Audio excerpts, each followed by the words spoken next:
What's up? How you doing? Here we are. Beautiful day today. Beautiful day, and we're in the middle of the Mediterranean Sea. Beautiful. The color is that aqua velvet blue, and we're in Santorini right now. Beautiful island, cliffs. Oh, they get the houses built right on the edge. I'm thinking a small earthquake will send them into the ocean. It's just crazy. They're right on the edge. And I'm on a big boat. Big, beautiful boat. Spring water, delicious.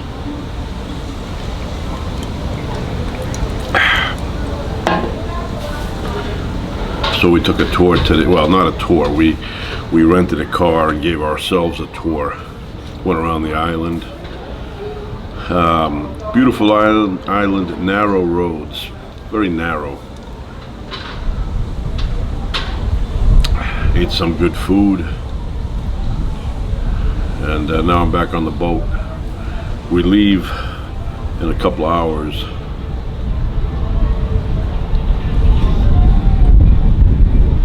Nice breeze.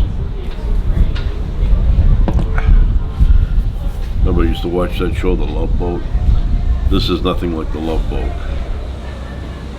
The rooms in this boat, amazing, amazing. Tons of room, beautiful rooms. I could do this. I'd love to do it for a year. Take a tour around the world for a year, see the entire planet, maybe a year and a half. See all the beautiful places on the planet, including Antarctica, North Pole, the Arctic Circle.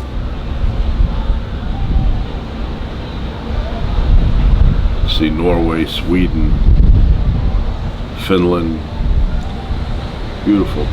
China, Japan, Australia, South America. And if you want, you get off the boat, look at what you want to see, or you stay on the boat. Take a nice shower, nice hot water, lather up, rinse, turn on a television set, watch a nice show. But yeah, it's really nice.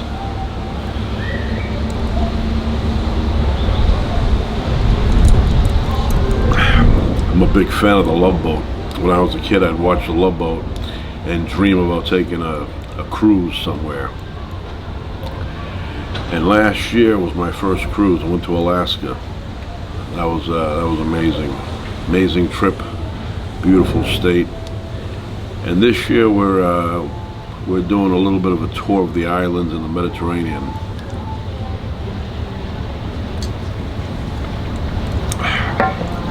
Good service on this boat. Good food.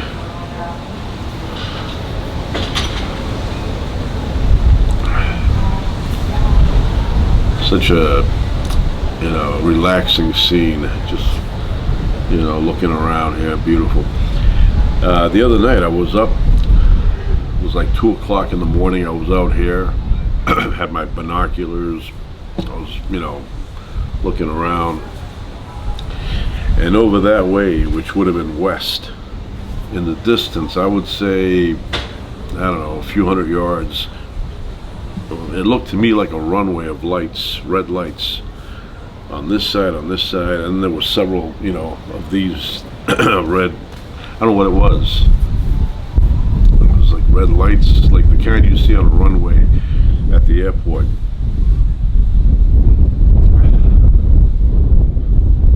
Nice tropical breeze, makes you feel good.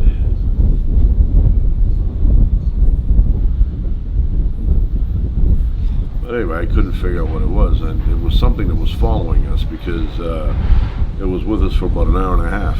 I was out here looking at it, and even with binoculars, because it was dark out, the only thing I could see were the lights. Couldn't tell what it was. So I asked the crew the next day, I said, I showed them a picture, I took a picture of it. And I said, "Do you know what this is?" And they're like, "Yeah, I don't know." They were sleeping at the time. My camera's inside. I would have shown the picture now, but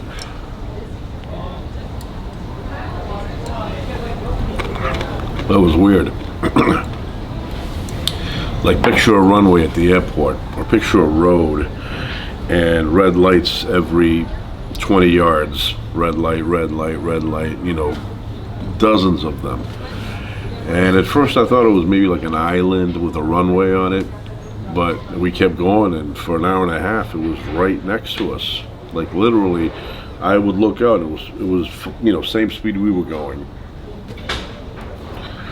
But I remember watching the Love Boat as a kid. Man, I still love watching that.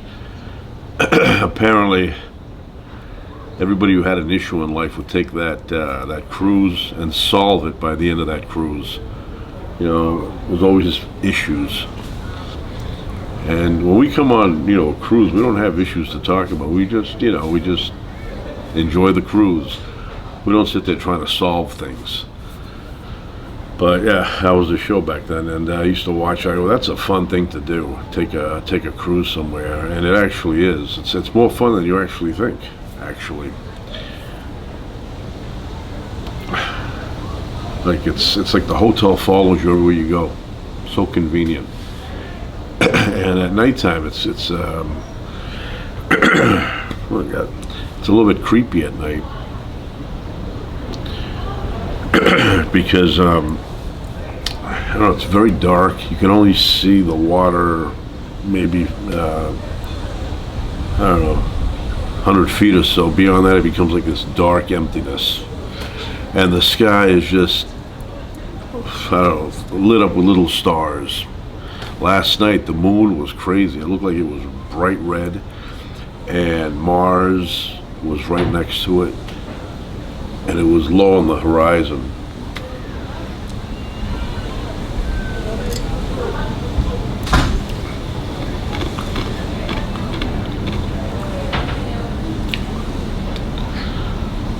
But yeah, just, 1 year, get on a cruise. It's almost like joining the Navy, except you pay for it, right? You take a cruise for a year, and you go to all the places you wanted to see in life. For me, I like the classical places, obviously. You want to see Paris, you want to see, Italy, places like that. But for me, I want to see the exotic stuff. Exotic to me. For example, I want to see Antarctica, which I've mentioned before. I want to see the Arctic Circle. I want to see the North Pole. A while ago, I had said to somebody, I want to go to the North Pole. I want to see that metal, that metal thing that sticks out of the ground up in the pole. And I said I want to sit on it and take pictures. And this person that I said it to actually turned around and explained to me. He said, you do know that's not actually real, right? And I'm like thinking in my head, I know it's not real, but it's funny that you had to sit there and think that you had to explain that to me. But anyway, I'd love to go visit all the extreme places, weird places. Like, for example, the other side of Alaska, Russia, the counterpart, right? If you go on Google Earth and look at that area, it's amazing. It's beautiful. I would like to dock there for about a week. I'd like to go explore that area. Beautiful mountains there. I don't think there's anybody there. It would just be me running around, some bears maybe.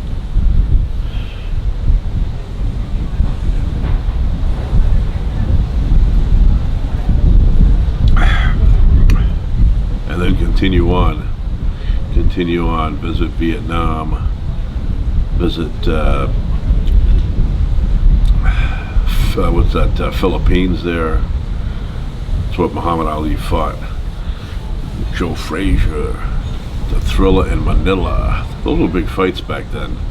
They don't have fights like that anymore.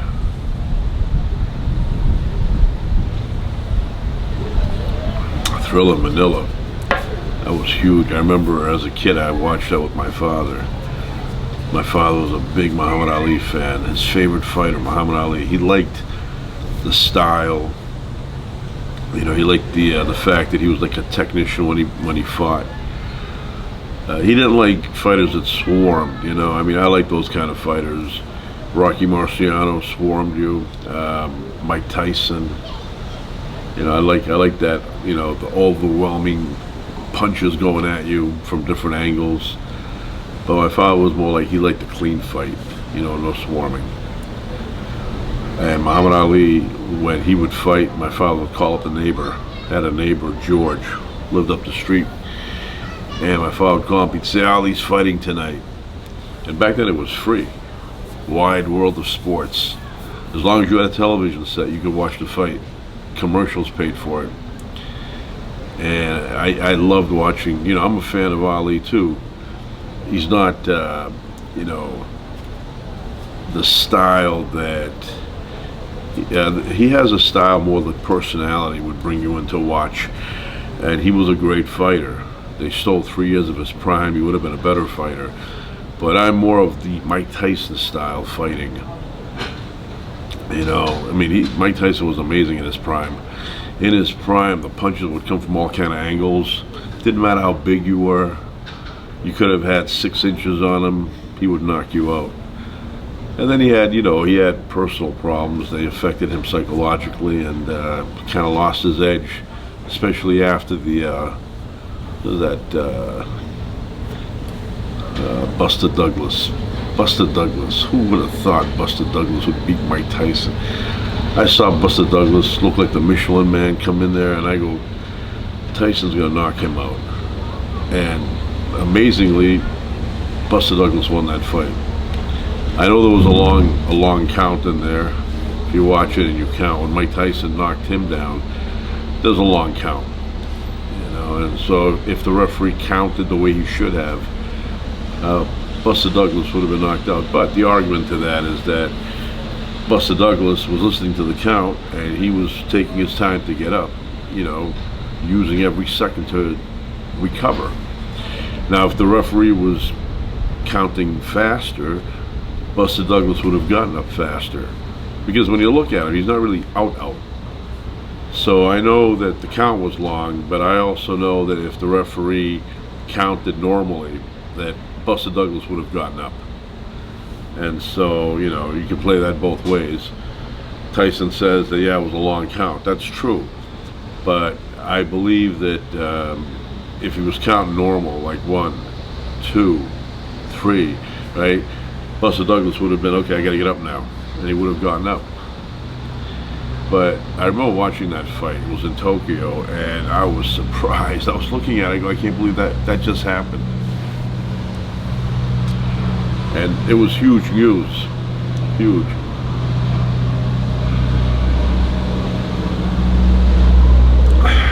But anyway, I get back to the cruise on these big boats.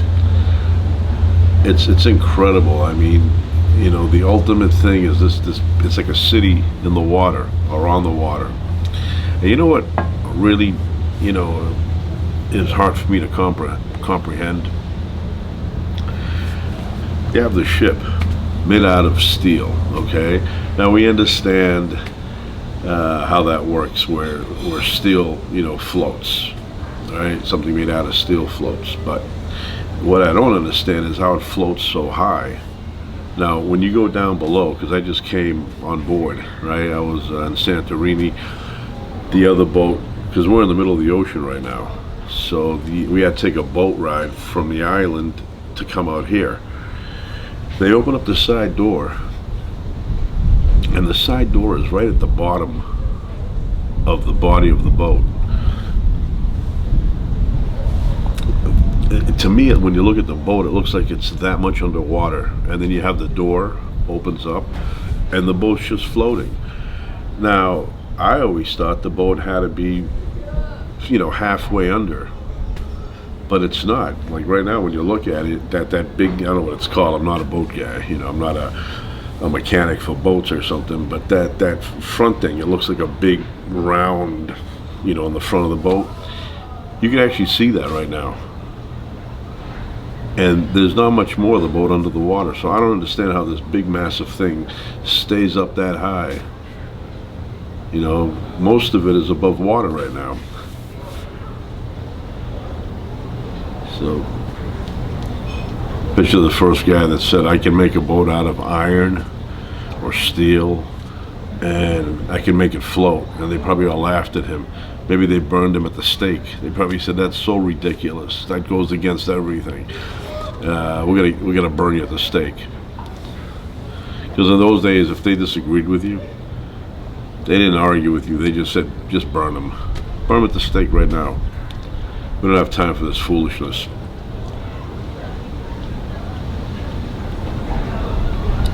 You look at anything throughout history that went against religious teaching, even if you were 100% right, what was the remedy? They'd burn you at the stake, they'd hang you. They didn't want to hear from you. They said, nope. And then centuries would go by, that information would be suppressed, but eventually it had to come out, right? And eventually, you know, it would show that the guy that said it originally a few hundred years back was correct, but they ended up burning him at the stake. Because that was humanity's answer. Anytime that what you said conflicted with religion, they ended up burning you at the stake. So yeah, I get back to the thing again, but yeah, I would love to take a 1-year cruise. I mean, I'm on a 2-week cruise right now, and it's, you know, it's lengthy. You do a lot of things on the ship, a lot of things. I don't know, there's so many. They even have Donkey Kong on board. Just saw when I was going downstairs, Donkey Kong. But they have everything on here. They even have a casino.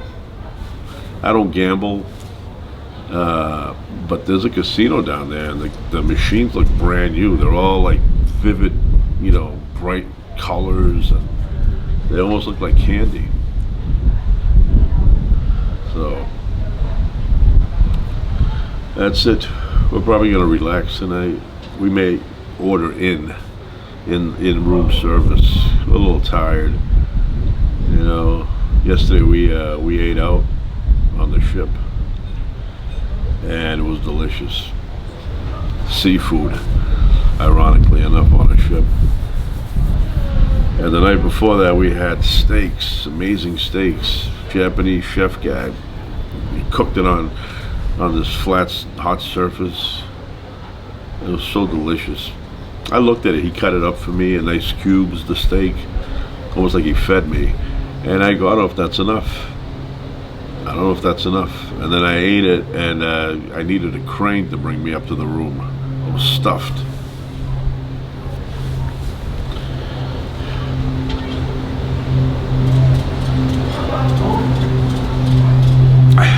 I have some Johnny Walker Black inside. Johnny Walker Black. May have some. A little bit. It's not that hard to find in my room, but I don't want to, you know, I'm not going to be out here, you know, drinking the bottle. I have a little bit. No way I could be doing anything. I'm on a ship, you know. I'll watch a little television. Eat something, you know, who knows what. Maybe get a steak. And then go to bed. Tomorrow we have another island. So maybe I'll pour a little I was going to say Jack Daniels. I don't have Jack Daniels. I have Johnny Walker. Johnny Walker Black. So I'm going to go get the bottle, put a little bit of, I may have it straight. I may have it straight. I don't know. I'll be back in a flash. What's up? How you doing? Here we are. Beautiful day today. Right now I'm on board a cruise ship, and very impressive. I am blown away with what I see. So we just left Rhodes, the island, and to the east of me I could see Turkey, literally right there. Or Turkey. I guess they don't like to be called Turkey. I think that was more of a backhander by the British to them. So they like Turkey. Anyway, right now I could see it, the country, Turkey right there, the mountain range, and the ocean is a bit choppy, a little bit choppy. We just got pushed out by, not, I don't even know what they, I haven't seen them do anything really, so I don't know what the purpose is, but the tugboat came up nearby, and then we pulled out, and that was it. He didn't assist on anything, so I don't know why he got paid. Anyway, they do something, and these tugboats are beautiful. I wouldn't mind having one. You know, they're very safe, got a lot of torque. You know what it feels like right now when you're in LA and a earthquake hits, a minor one, like a 3.5, 3.5 magnitude. That's what it feels like. That this motion is exactly what an earthquake feels like when it's not, you know, severe. At nighttime, it rocks you to bed. A couple of nights though, I've gotten up and I was like, am I going to be able to sleep? And I wasn't sleepy, but I knew I had to get some sleep because, you know, the day is busy. So I went out on the balcony here and I walked around for a bit, got my binoculars out, looked around, and then, you know, I kind of convinced myself that I'm sleepy, and I go back and I get knocked out. So right now I'm going to have I said yesterday I would have some. I did not, but right now I have Johnnie Walker Black Label. Johnnie Walker Black. And I'm going to have a little bit. Not much. I want to be able to find my room at night, and I don't want to struggle with that. So I'm going to have a little bit. Johnnie Walker Black Label blended Scotch whiskey, aged 12 years. I have some ice here. Sometimes I don't put ice. Not necessary. I'll put one.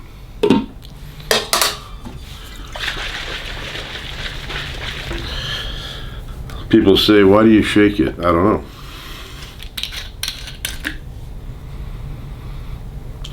You can tell it's pretty good stuff. Has a very pleasant aroma if you're, you know, judging it on what these things usually smell like.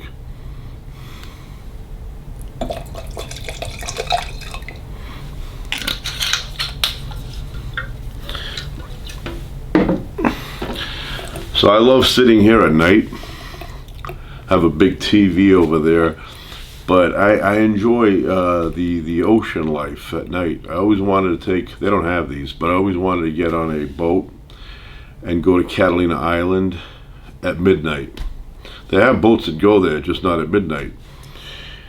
And I want to do it on a you know, full moon, sit there, maybe have a sandwich on board, dim lights. You know, I remember that scene in Jaws. Remember that scene in Jaws with the captain there, and he's talking about, I think, World War II stories.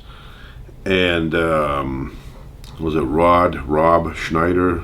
Is that his name? And the other guy there, what's his name? The guy from Close Encounters. It's on the tip of my tongue. Richard Dreyfuss. Yeah, they're talking about, you know, these stories, and I think that scene was going to get cut out. They always cut out the good stuff. You know, years later you find out, oh, this scene should have been in, they cut it out. It's like Rocky Balboa. There's a scene with Paulie getting all emotional in the back alley, and Stallone, with his nearsightedness, decided, nah, we're not putting that because it doesn't flow well with the rest of the movie. I want to tell them, what are you talking about? There are movies that have scenes that are very depressing and then they go into something happy. What do you mean it doesn't flow well? You don't think people can adjust? So they cut that out. But in this case, they kept it in. It's a really good scene, and I always liked that. You know, you're in the middle of the ocean, you're in a little boat, you know, and you just, maybe you have it idling, or maybe it's just off the engines and you're just sitting there. Maybe you're trying to catch a fish. But I always appreciated that, and I want it to be enclosed. You know, like you have an outside section where you fish from, but you also have a little section inside where maybe you have a table, a couple of chairs, a little bunk bed. You know, I mean, this ship is huge, huge. It's like a city. And right now we're rocking. I can feel this kind of motion. So anyway, cheers.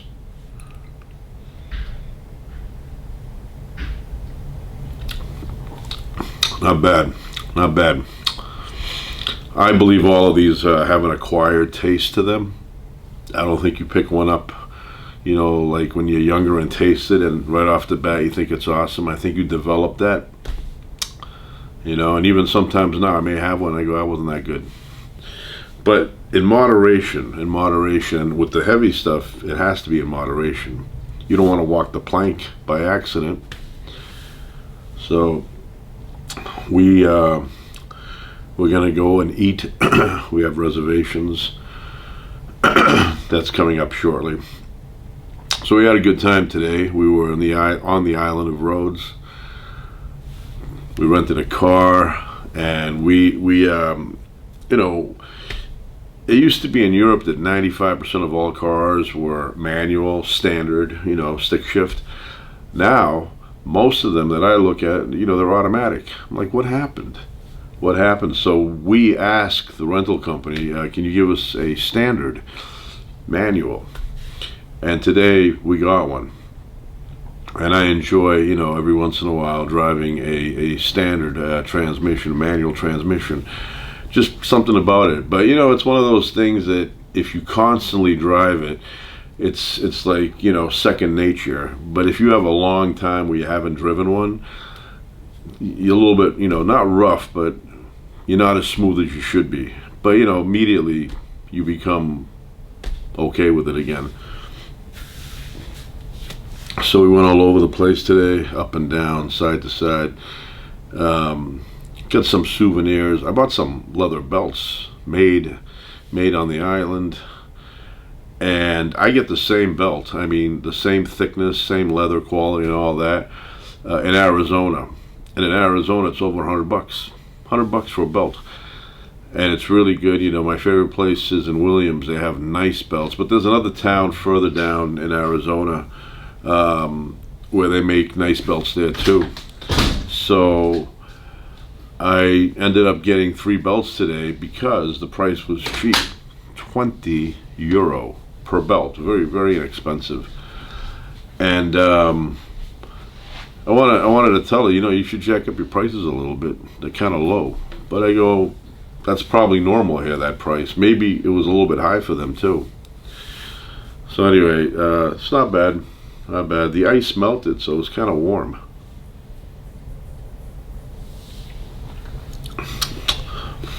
Yeah, good quality. So anyway, we're out in the middle of the ocean now. Not in the middle, but we're out. It's deep enough to drown in. That's how far out we are. So yeah, and you don't realize how busy the ocean is until you're out there and you notice all these other ships following you. Like yesterday, there was a bunch of cargo ships just floating around. And right now there's a Virgin Atlantic, I think it's Atlantic, or just a Virgin ship to the east of us. So, you know, if you fall overboard, somebody's going to find you eventually. They may not find you alive, but they will find you. But I enjoy the boat ride. You know, you get this whole city following you wherever you go. Docks near you, you go out, you know, visit a city, come back in. Good food. Steaks on the ship are really, really, you know, AAA.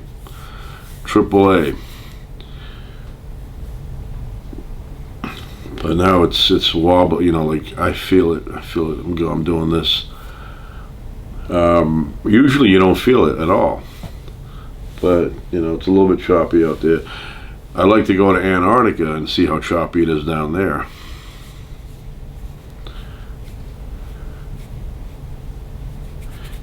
They say 80,000 gallons of oil, of fuel a day to run a ship this size. 80,000. You make it nuclear though, you save a lot of money, and you could go like maybe like 10 years on that one plutonium charge. When I'm eating, what was I eating today? Oh, in the morning I had to cut some food up, and I was getting scared. I'm afraid I would split an atom. And when I'm cutting things, I'm always thinking about, I hope I don't split an atom. My father had a table saw in the basement, and he would cut wood, and I would tell my mother, I hope he doesn't split an atom. I think the house would just disintegrate. Luckily, he never split an atom. All those years cutting wood, not one atom was split the wrong way. I think he might have chipped a few, but never cut one in half.